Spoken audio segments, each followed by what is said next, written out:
Now, he wrote many, many important books. He was incredibly prolific for someone that did not live terribly long. But the ones that we're going to focus on are The Birth of Tragedy and Thus Spoke Zarathustra, because that's where all of these concepts are primarily located. And these are also the texts that Skeeves points us towards for the purposes of his argument. I also provided a link for you if you want to summarize this information online.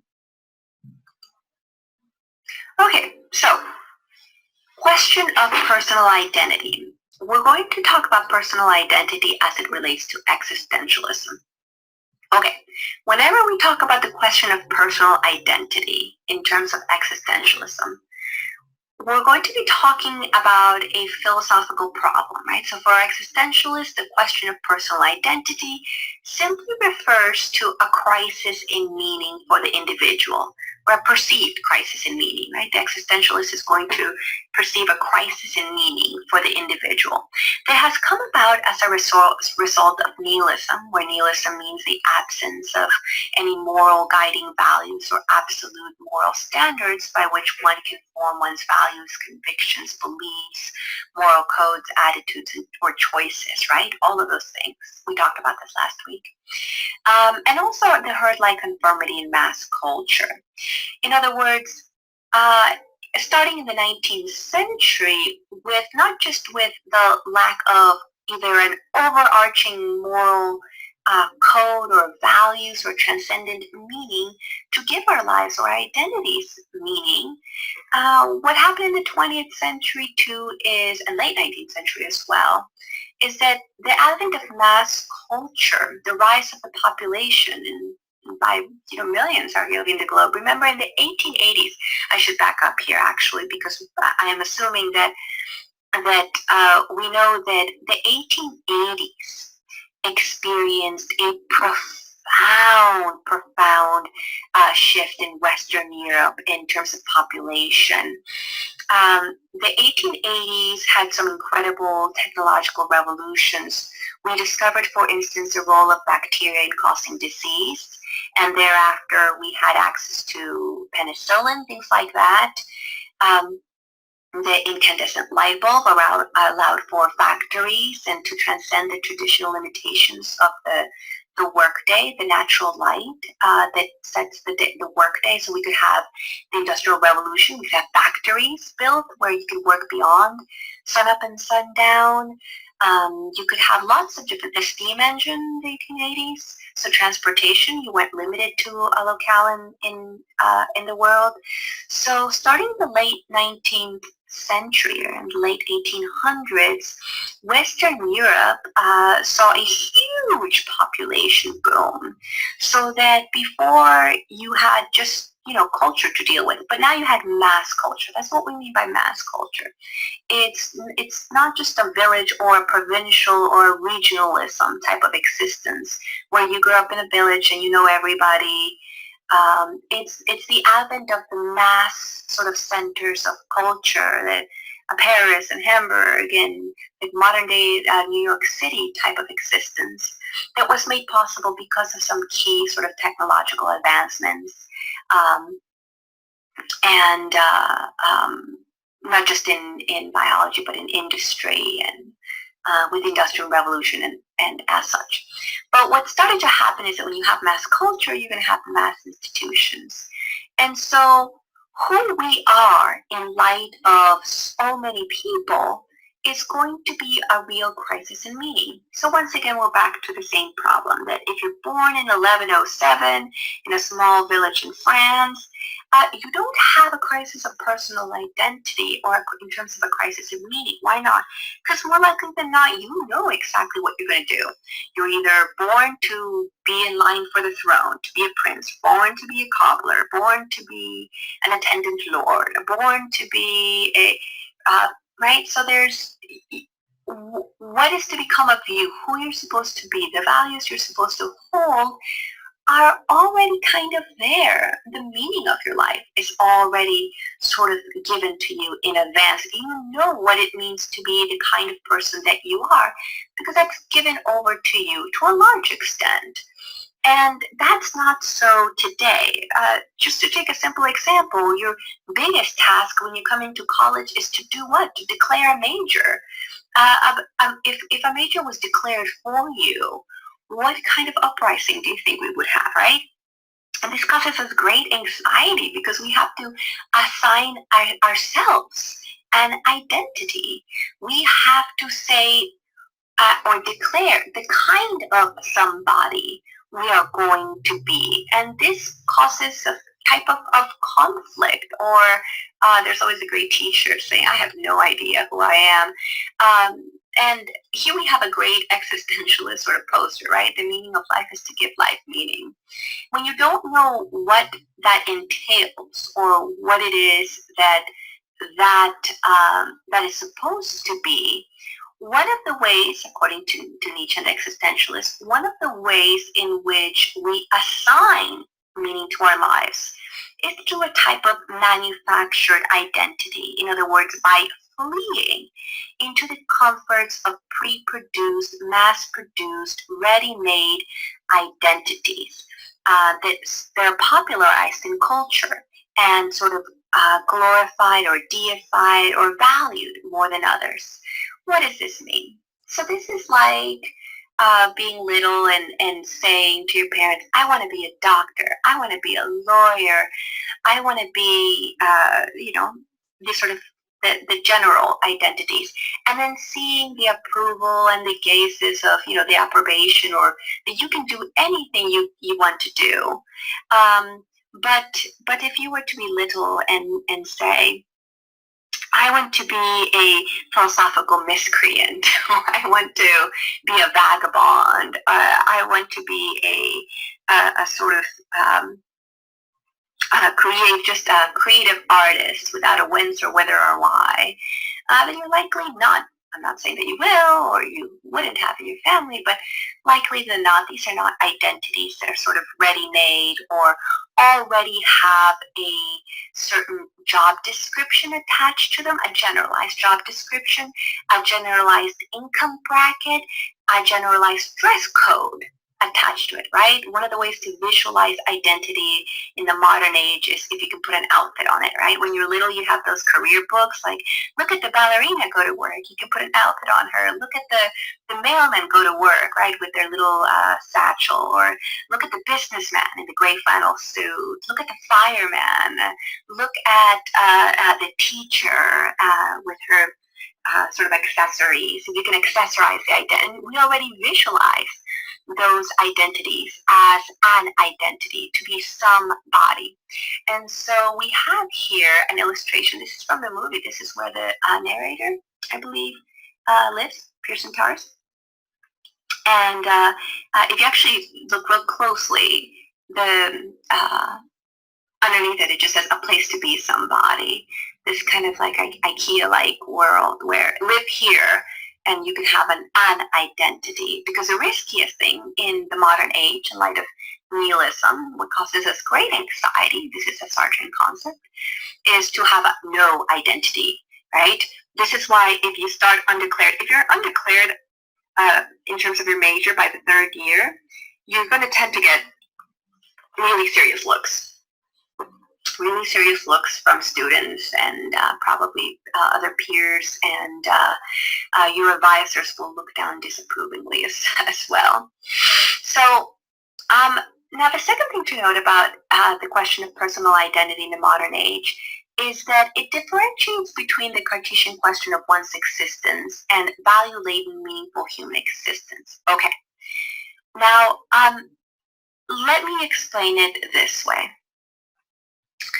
We've already talked about the question of human identity, and Descartes is really the one that really brings this up, right? How do I know that I exist? So we saw from our lecture on Descartes that in the rationalist tradition, Descartes really formalized a very important question concerning personal identity. How do I know I exist?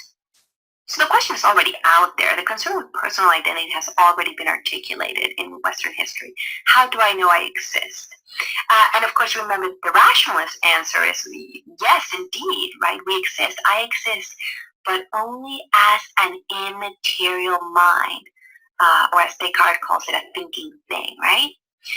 But this, if we remember correctly, raises an important problem in epistemology, theory of knowledge, right? The problem of solipsism. And remember the problem of solipsism, right?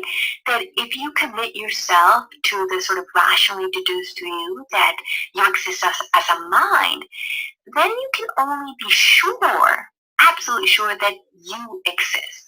And that may be really fine and good for knowing, right, just epistemic certainty, that there's something there, that there's a thing there, that there's some body there, existing, thinking, making judgments, etc. But on the existentialist view, knowing that you exist does not, so knowing that's the thing you should be underlining, right? Knowing that you exist does not necessarily yield any insight into knowing who you are, okay? Being able to prove your existence, knowing that you exist, does not, on the existentialist view, necessarily yield any insight into knowing who you are in the broader sense of personhood or individual identity. In other words, let me try to explain this. So animals exist, right? Trees exist. Those things exist as something. They exist. But what makes, Jane or Paul himself is very different than what makes a tree exist or an animal exist as a substance. Descartes only proved that we existed as a substance, right? In other words, the rationalist epistemological insight into who we are on the existentialist view tells us very little about who we are in relation to, and here it is, what makes human life meaningful, right? So knowing that I exist as a corporeal substance, or, on Descartes' view, as an immaterial mind, it's all fine and good. I get to feel really good that I have knowledge that I exist as a sort of collective amalgamation of either hydrogen or, whether you describe it at the level of atoms or at the level of physics, or knowing all that is fine and good. But that doesn't actually allow me to live my life as a value-laden human construction where there are emotions and tears and certain fights but not others. And so the meaning of life on the existentialist account is not to know that we exist, but that to give that existence meaning, okay? Do you see the difference? The first one is an epistemological question. It's a theory of knowledge. How do we know that we exist? Existentialist is, who the hell cares whether we know that we exist or not? The task is existence. The thing to philosophize is existence itself. The howness of our living. Are we living well? Are we living worse off? Are we in the here and now? Knowing that we exist is not enough for existence to actually take place in a human universe filled with particular social and historical context. And so this is how the question of personal identity is different for an existentialist as from a rationalist like Descartes. Human existence is a question of whether or not we exist for the rationalist. But the howness of our existence, whether that kind of existence, whether it's a body or a thinking thing, whether that has meaning, what it means, is where the existentialists begin the question of personal identity, who we are. And so remember that Sartre answers this by saying we give meaning to our lives through what? Our choices, our actions, right? So we construct meaning by choosing certain things but not others, by becoming teachers or students or nurses or mothers and fathers, by loving intensely or choosing by our choices, by, if we cheat on someone or if we have a standard of fidelity, we still are making choices and that reflect on what we're saying about the meaning of our lives, what we choose our meaning to be. We're self-fashioning creatures. And so the existentialist question of personal identity is very clear about differentiating between those two positions. But nonetheless, it starts from the assumption, the position that everything lacks meaning. This is the problem of nihilism. And this is, you can see this very evidently in Jean-Paul Sartre's work, right? That in the absence of overarching pre-made interpretations that can be viable in today's world, we are sort of left alone at sea, adrift without rudder. And we are now faced with the task of this, right? Giving our life meaning. In that sense, Nietzsche always believed that the human being is a work of art because the sum total of the actions, choices, interpretations that we take a stand on will have a sort of, qualitative resemblance to art. They are decisions that are in some ways arbitrary, in some ways not. But they take the whole life to sort of do. So the last thing to say about existentialism and the question of personal identity is that through these distinctions, it's going to differentiate between what we call the modern and the postmodern view of the self, right? The view of the self. Who are we? Well, there's many views, but two main views about who we are. If we talk about the modern view of who we are, the modern, and remember, we define what modernity means, or modern. Remember, modern doesn't mean contemporary, okay? Otherwise you get confused. If we talk about modern in terms of today in 2013, that's not what philosophy means by modern. Because modernity began in post-Cartesian rationalist thought, scientific revolution, so 17th, 18th, 19th centuries and thereafter. And then the postmodern view, the view that came after that modern era. So a good end date for kind of modernity is World War I, right? Why? Because as we talked about last week, that rationalist enterprise started to crack under the irrationalism of subsequent world wars. Remember, World War I was a really rational enterprise because what did we call World War I? Anybody remember? We called it the Great War. And what was another name for the Great War, right? It was supposed to be the war to end all wars, right? We had these humanist conceptions that if we just get this out of our system, just do this once, we will have a League of Nations, we will do this, we will have a just, rational, sort of international federation of nation states that could come together and rationally hash out our differences in ways that did not yield irrational human behavior displayed through mechanized warfare. Yeah, that didn't happen. So the postmodern, after modernity, those are the timelines. That's how they sort of coincide. So we see that the modern worldview is very stable. This is what Descartes would have believed in. There is a self. We are our thoughts. We're thinking things. We're not everywhere. We're not like, Jackson Pollock, or we're not like completely spread out. We're actually very unified. This is the way the scientist thinks, right? The scientists tend to have a rational and modern view of the self. Our sense of identity is held together and unified through our ability to, oh, excuse me, there's my mouse again. Okay. Nope, too far. I think I have a postmodern mouse here. Okay, so we have on the modern view, a unified sort of sense of self that's held together through our ability to sort of rationally have access to our thoughts through rational introspection.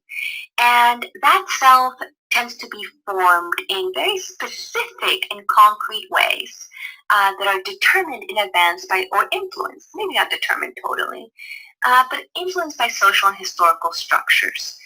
Okay, so what does all this mean? And then the modern view of the self, if I were to ask you, who are you? You could tell me a very stable, coherent story that you could tell me from the time in which, you're like 22 or 23, you have a really good sense of where you come from, where you've been, the things that have shaped you, all the way until you die. And the only thing that's going to change in that story is you're going to just add files to it. You're just going to add another file, right? The marriage file or the divorce file or the schooling file or the education file or the job file or the child file, or you're just going to have a sort of linear view of this is who I am, this is where I come from. You will say these are my parents. You could tell me whether you talk to them or not, whether they're still alive or not. You have a you have a really good sense of what makes you a self, and you wholly believe that that is you, right? That that actually is the thing that makes you who you are, and that gives your life meaning. Okay? Now, under the postmodern view, that identity is shattered. Now, okay, before anything, don't think of the postmodern view as a no self, that you don't have a self, or that you are absolutely that there is the absence of a self, right? There's clearly in the postmodern view that there's a self, there's someone there. It's just that you just have no clue what that is. In light of being able to give me some facts about your history, right? About your determined social historical structures. So you could tell me I'm from Lakeland, Florida, and I went to this high school, and I was on the football team. You could tell me I'm a track star. You could tell me I am a runner, right? I run 4.6 miles under this time. You could give me a whole host of things about your identity, and you could still at the end under a postmodern view say, but I don't know who I am, or I don't. And so what you're doing is you're rejecting the idea that these things alone are going to yield a meaningful identity. In other words, you're aware that there is a large way in which contingent, that means they're not determined, right? They're arbitrary. Contingent and arbitrary factors come into your life, that you're still figuring it out. And so you feel fragmented and pulled in different directions, particularly because you don't think that it is enough for your determined social historical structures that tell you who you are to give your life meaning. You may be unsatisfied with it, or there's a whole host of reasons.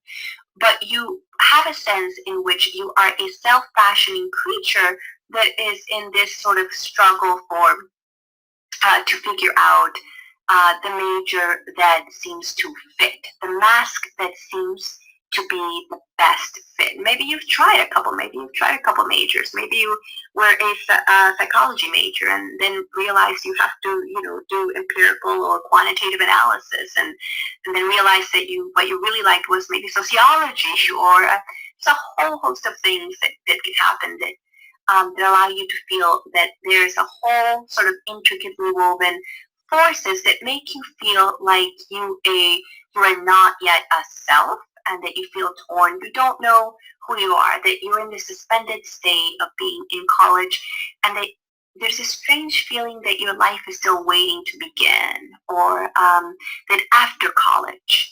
Now, a lot of non-traditional students will tend to have a modern view of the self, one that is has a very strong sense of, oh, I know exactly who I am by virtue just of sheer experiences. Now, the existentialists would say be careful, because that's one of the most powerful illusions, that sort of memory plus experience plus time gives the illusion of a stable identity, because you can recall more stuff, right?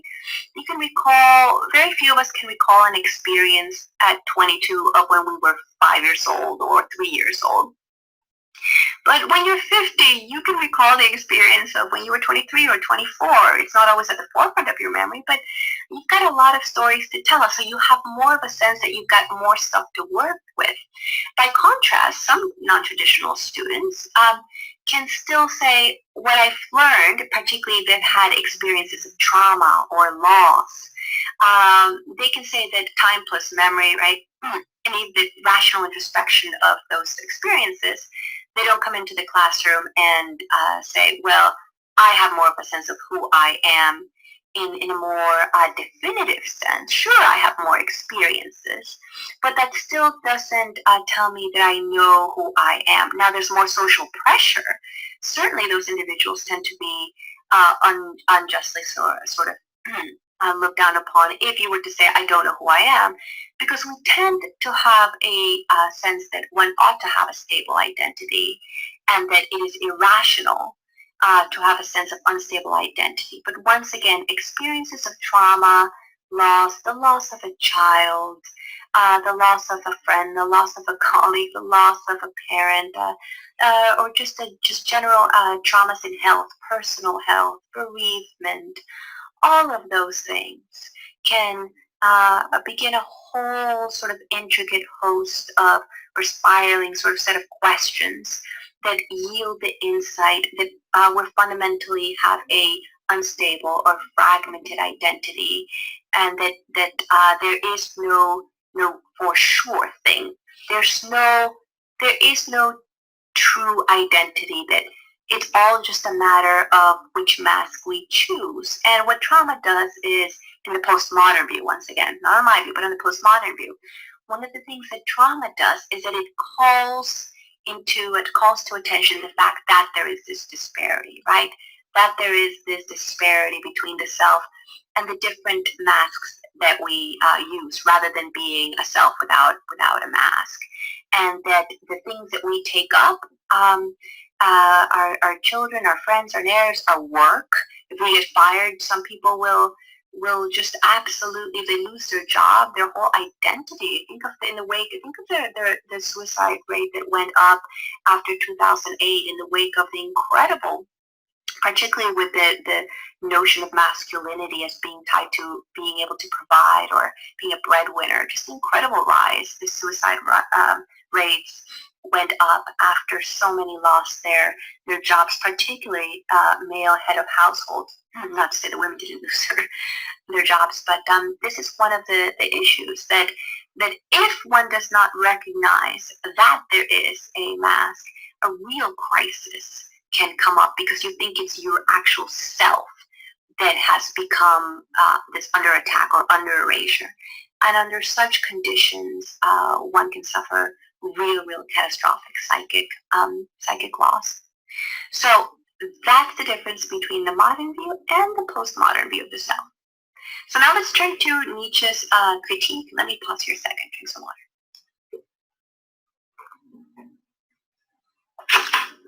All right, modernity. Okay, so in the wake of the rise of mass culture, Friedrich Nietzsche began to theorize about some of the possible problems that arise when the task of becoming who you are, that kind of Socratic, that ancient Socratic task of living the life worth living and figuring out who you are, and your whole life being a sort of preparatory exercise for that. Is leveled down. So he's leveled down by one-size-fits-all approaches.